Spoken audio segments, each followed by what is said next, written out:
That's called a double glissando, but that's not what this video is about. This video is going to be about scale technique. You see how I'm curving my finger there? See how it curves all the way around? That's the right way to do it. The wrong way is to let this little last knuckle there fall in like that. You want it to protrude a little bit this way. And that's the whole video basically right there. That's what I need to show you today. This is the biggest mistake I think most students make, is they play like this and they let every finger go backwards like that. And sometimes that'll happen when you're playing, if you're playing big chords or stretching in an odd way, but generally you don't want to do that.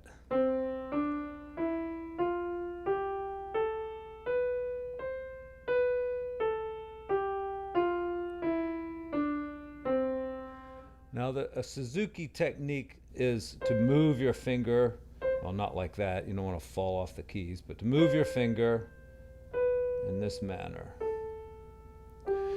Thinking that there are three places the finger can actually curve: here, here, here, and even the thumb has three places if you got here, here, and there.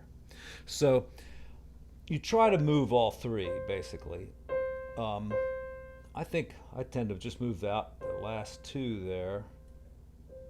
But you know, there's some of that going on too. But the problem I think most students have is they use this knuckle and then they let this stuff collapse like that. So don't do that. And you can just play straight down this way. And use a slightly different technique called rotation, where you kind of, as you go down, you would rotate to the right, and then you'd go back to the left a little bit, and then again, right, left, right, left. And I'm not an expert on that technique, so I don't want to get too far into it. But I am, if not an expert at teaching scales, I have a lot of experience, and I've tried many different things to teach students how to play. For instance, the C major scale, 2 octaves, hands together with the right fingering, or at least a good fingering.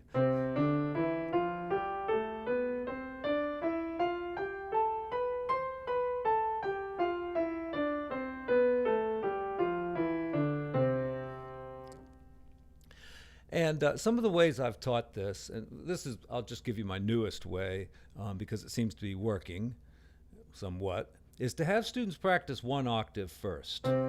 First you do hands separately 2 octaves even, but then hands together 1 octave.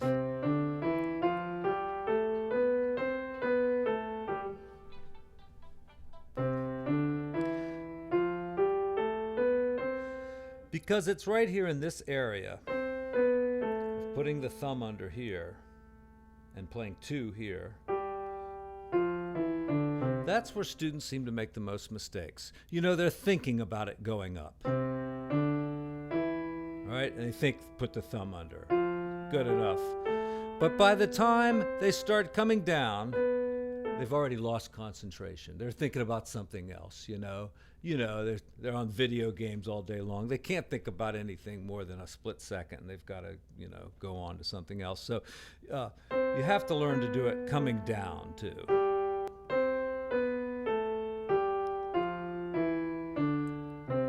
All right, and then you do it many, many times, up and down with the metronome.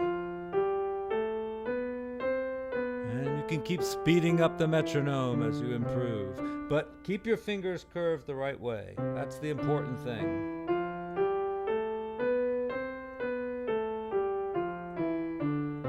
All right, now here's how you teach the 2 octaves. You go up like this. And instead of ending with your pinky, you put 2 thumbs there and stop. Okay, this is my idea about teaching it. And then this is where you cross with 4. So the left hand crosses with 4. It's the only time that happens. And then you just continue just like you were doing the original scale here, but students will invariably forget to do that one. So you got you cross with 4, but you got to keep thinking. Thumb goes there, okay? See, when one thumb plays and the other one doesn't, that's hard. Okay, and at the top, pinky just like before. Now it should feel perfectly normal. If you've practiced one octave, you should be able to go at least that far pretty comfortably, and then hit your ones. What do you do when you hit both ones? You did it coming up. You cross with 4 and keep thinking so you don't miss the thumb here. And I just find if I teach it this way and try to head students off at the pass on all those mistakes that they make, and then we'll practice over and over again, which makes it difficult to ever learn it correctly, that this way seems to be working with at least with a few students. So there you go. That's my tip of the day. And let's see, what else should I say about scales? Only that there has been some more modern thinking about the fingering on scales. That, for instance, say D major is the same fingering as C major. It's got 2 black keys, but the pattern is the same. 1, 2, 3, 1, 2, 3, 4. Oh, and I'll ask students to count this pattern: 1, 2, 3, 1, 2, 3, 4, 1, 2, 3, 1, 2, 3, 4. So they kind of get that in their head while doing some of these scales. Anyway, the left hand, you see, this makes sense. You get to a black key, you put your thumb under. You get to a black key, your thumb goes under. It feels right. But in the left hand, it doesn't do that at all. And students will make this mistake of playing the black key and then putting their thumb under. Same here. They'll play the black key and put their thumb under. And there's been some recent thinking that maybe the scale for D major should be something more like, what would it be? Start with 2, cross with 4, like that. Certainly when you're just doing a scale with the left hand, that feels better than the old fingering of that. Okay? So, how would that work hands together? I've never even tried it, but let's see, it would be something like...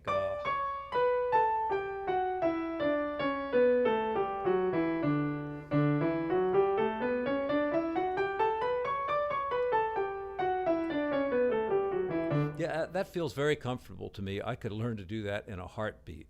So for those of you who want to, experiment with a little bit of innovation in the scale department, there you go.